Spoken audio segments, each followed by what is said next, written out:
brief follow-up to my previous video about wiring issues.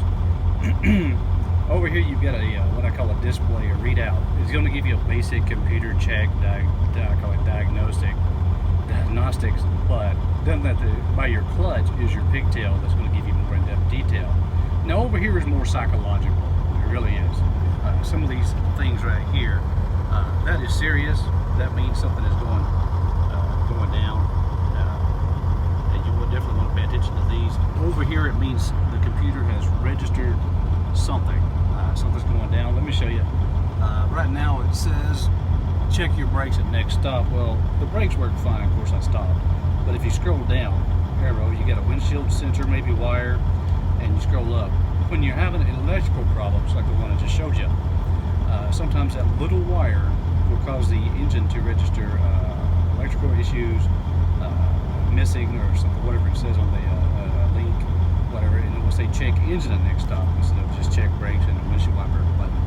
So it's registering something when those wires skip, they misfire, they don't ground properly, a frayed wire, a loose wire, it causes that right there. Your sensor or the bulb that actually reads stuff is real serious. It usually shows up over here, like check engine, warning light, and it also shows up over here. It's using low coolant, whatever the case may be, overheating. You'll see that with your oil gauges. There's oil and a coolant over here, which is running pretty good. It was about 45. Let's see, that's normal for the truck.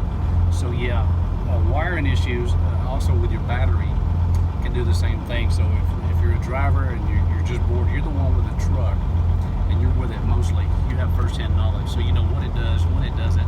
So try to reenact those symptoms, those problems, like if something's skipping, missing, getting in there close to the battery. A lot of mechanics like to touch those wires and poke and prod them, and not tape them up, or whatever the case may be, and they become corroded over time. Reach in there and grab that whole harness, that anything that looks like a wire connected to a power supply, just start jiggling around with your hand. The batteries, the battery area, see where they go to your starter, start jiggling wires. But I do recommend you do this safely. You know, think about this, make sure you're properly grounded, not touching any water, you know, seek professional help.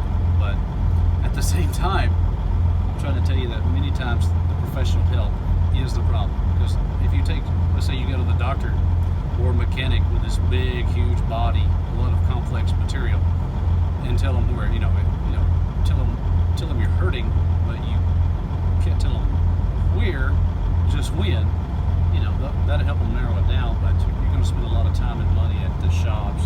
They're going to charge you, believe me, they're going to charge you. It may take 4 hours to find a problem, but it can take you 5 minutes, So it's good to be specific.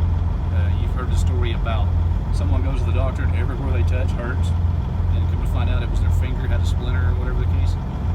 That's what goes on in trucking or a lot of things. You've got to be specific. You know where and when, help diagnose it. Don't just go in and say, hey, there's a wiring issue or it's doing this. Many times that will cause you problems. So try to give it time, patience, and pay attention when it does it, how it does it. You're with it. You've got, I think I just mentioned it earlier, you've got first-hand knowledge, and first-hand knowledge trumps anything most times. And you take it to someone who has no first-hand knowledge of what is going on, they're going to give you a lot of theories. They're going to talk to you all day about it, but to actually get to it and address it, it's probably not going to happen, real quick. So you need somebody with a slow hand or patience that can go over it with you and think with you. So that's enough mechanicalism.